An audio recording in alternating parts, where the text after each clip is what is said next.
Bo, unahin na kita. Kung tama ba, you guys finished the elimination round with 6 straight wins, no? Can you talk about ano yung mga naging struggle nyo nung nagsisimula pa lang tong conference? And paano nyo ba na-manage na balik ta rin yung sitwasyon nyo? Hindi, siguro ano lang, finding the right import.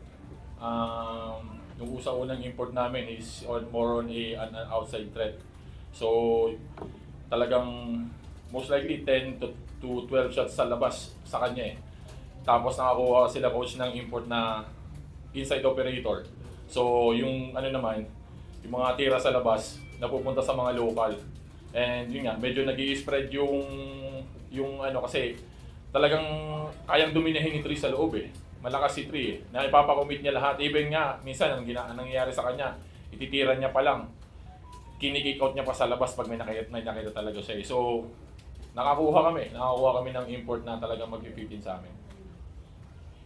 Oo, maiba tayo. Nakita kasi namin nagka-appearan kayo ni Andre Blatch. So, pag-usapan natin yung naging encounter na yun or ano masasabi mo, seeing him again? Hindi, siyempre, always a good friend si Andre. Nagkasama kami twice sa national team. And yun nga, may ugaling Pinoy na si Andre eh, na talagang pagka dumarating dito eh, kinikita niya yung mga former teammate niya, former kasama niya sa national team. So, yun lang, kumbaga, hi hello lang. Coach Yang, whether it's Phoenix or SMU makakalaban nyo, pareho kayong natalo sa kanila in the elimination. Though hindi pa si Treadwell yung import nyo nun. So, how do you like your chances, Coach, now, especially with how your team has been playing as of late? Maganda naman yung assessment namin ng chances namin. We're coming off 6-win streak nga. Pero siguro ang importante lang yung ma-improve pa namin yung mga execution namin, offense and defense. Kasi nabanggit mo nga, pareho kaming talo doon sa elimination round. Marami nang nag-iba yung import namin, nag-iba na rin. Pero ang tingin ko marami pa kaming pwedeng i-improve. Inconsistent yung free throw shooting namin. Mabuti ngayon pumasok yung free throw shooting ni Tree.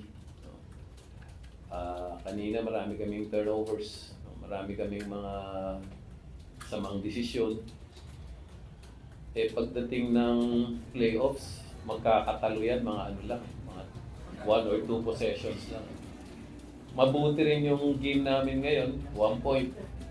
Parang ganito rin yung yung mararamdaman mo o ma-experience mo sa playoffs, no? You need to know how to win games in the end game. You need to know how to close out games. Kailangan ma-experience mo yung pressure. Kanina, ginusto ko talaga na magamit lahat. Ginamit ko lahat yung team ko para lahat sila may feel ng game pagdating ng quarterfinals.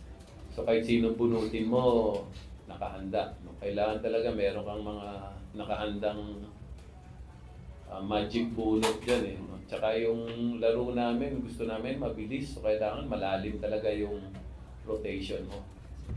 So, kasama ron dun sa kasama dun sa plano namin na sana maipanalo, coming to the playoffs with a win, kumpiyansa sa mga players, gamit sila, alam nila na anytime pwede silang bunutin, magandang chemistry, si Tree, hindi mo talaga aasahan ng i-score ng 30 o 40 yan. Ibang klaseng import si Tree. Pero nakakatulong, nakakaganda sa amin kasi nagkaka-responsibilidad yung mga locals na dumiskarte ng sarili nila na importante pagdating sa playoffs. Coach, nabanggit mo nga, may mga kailangan pang i-improve. Pero Coach, after a poor start, you seem like you're peaking at the right time heading into the playoffs. Ano sa tingin mo, Coach? Gusto lang namin malaman, what has been the key to your recent success so far? Si Bo Belga, ang nilalaro ni Bo eh. Hindi, yung combination, no?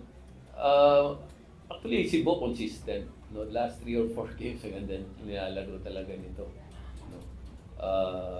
Tapos nga, tamang import.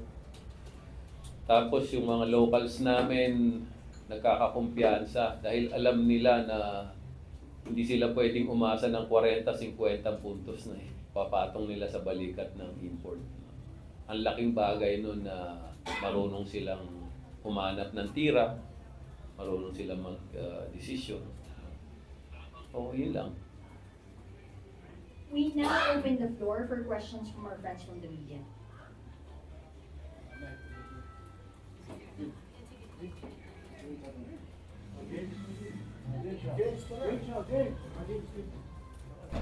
Coach, congratulations sa ito. Nakita ko, Coach, your kept staggered before launching the win. Is this a case of underestimating the opponent or the game has no bearing to otherwise because it's already qualified in the quarterfinals? Alam namin malakas to. No? Actually, pagdating ng All Filipino, tingin ko maganda ipapakita nitong Converge. No? Marami lang silang mga bata. Although sa amin, marami rin kaming mga bata. No? Pero ganda ng nilalaro ng mga rookies nila. Kanina halos hindi nagmintis sa tres yung Santos eh. Tapos yung masipag sila tumakbo, masipag sila dumipensa. Hindi namin tinake for granted tong game na to. Ginusto talaga naming manalo pero gusto kong balansahin yung desire to win at saka magkaroon ng feel or magkakumpiyansa yung mga players namin going into the quarterfinals. Kaya sinugal ko, no? Nagre-risk ka pa talaga kanina kasi haba ng rotation ko. Sila Santi nga, hindi ko na naibalik. Sila Anton, hindi ko na naibalik. Si Jonard, ang ganda ng nilalaro niya this conference. Pero pinatikim ko lang ng ilang minuto, at least andun yung andun yung gigil niya. Pero alam natin, pagdating ng quarterfinals, mamimili ka lang talaga kung sino gagamitin. Coach, you're seeking your 8th PBA crown since 1990 and second to ROS. So, how would you assess the bright future of your title and the ongoing confidence? Kinabahan ako sa iyo.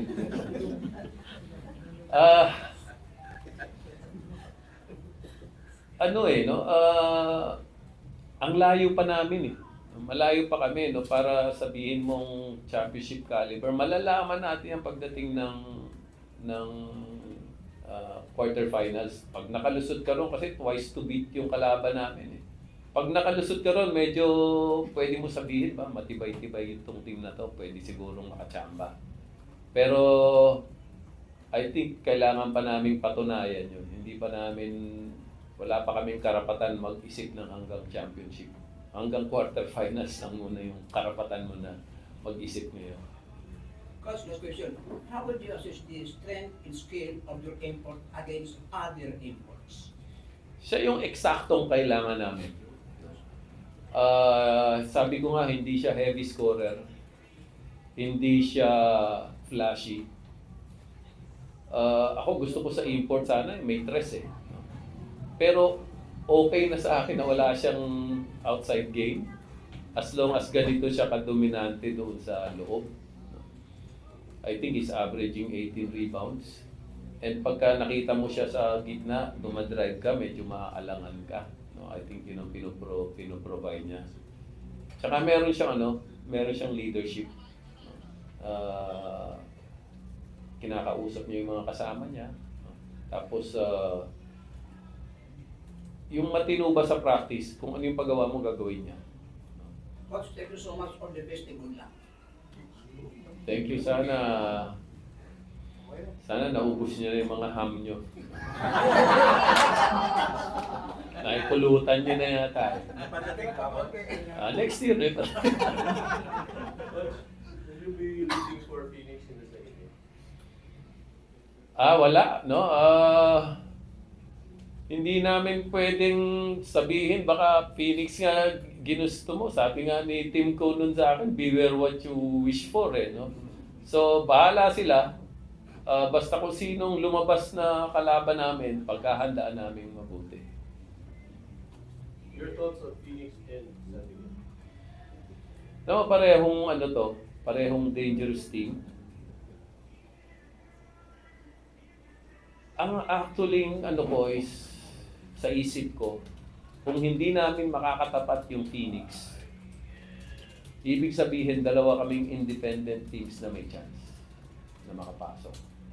Na very rare na sa top 4 meron dalawang independent team makapasok. So, in my mind, maganda sana yun, pero makakatapat mo naman San Miguel, no? Parang wala kang tulak kabigin eh. No? But I'm always cheering for the independent teams. Pagdating sa ganito, kasi independent team din kami. Kasi alam namin gaano kahirap makarating dun sa semifinals eh. So, ganun lang. Laban lang ng parehas. Tingnan mo hanggang saan ka makakarating.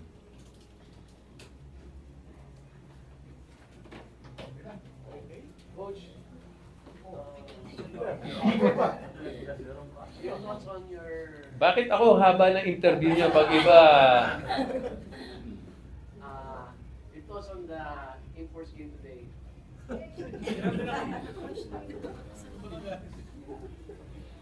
Tapos na yan, di ba? Yun nga, I'm not really sure ilan ba ginawa ni Tri. Di ba? 21. Yun lang maasahan mo talaga sa kanya. No? Parang glue ng team to eh, si Tri. Nung una, akala ko magkakaproblema kami kay Tri with our running game. Kasi medyo titignan mo, mabigat siya. Hindi siya pang takbuhan, pero tumatakbo. Gusto niya palang tumakbo. Nakakasabay siya sa takbuhan sa amin. I was kind of worried nung nakita namin siya o nung nakita ko siya, pamposte lang to. Baka lalong bumagal yung pace ng laro namin. Pero nakikipagsabayan siya sa takbuhan. Yun ang maganda.